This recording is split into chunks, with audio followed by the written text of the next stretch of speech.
हे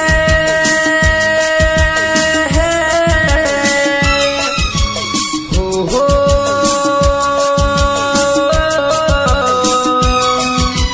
ला ला ला दिल में छा गइलू।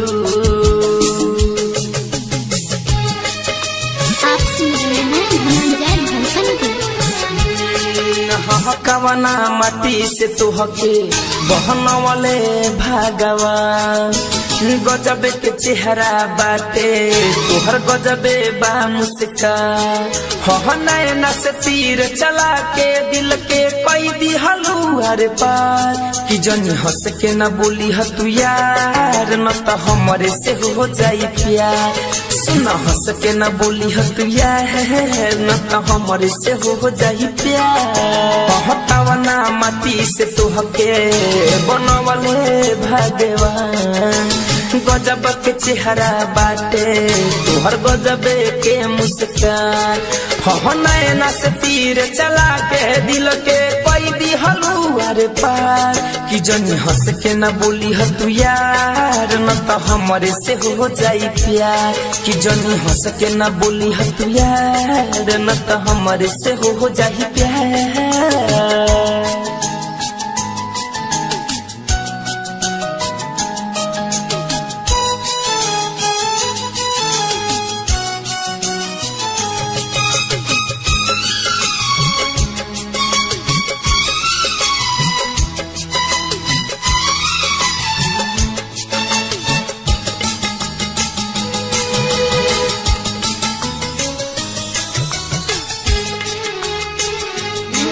रूपवा के तपानी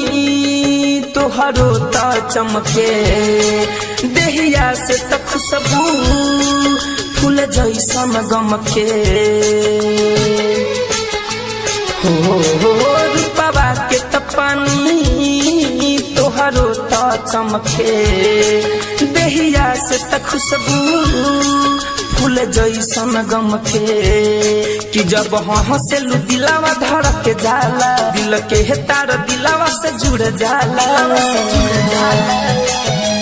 हो तोहर काली काली काया जल मोरा दिलावा के छुएला तोहर देख के हुस्न जवान मोरा मनावा के छुएला हो नकावा में नथुनी कानावा के बहाली चमके लगारावा के हार कि जनी हंस के न बोली ह तू यार न तो हमरे से हो जाई प्यार कि जनी हंस के न बोली ह तू यार न तो हमरे से हो जाई प्यार न तो हमरे से हो जाई प्यार।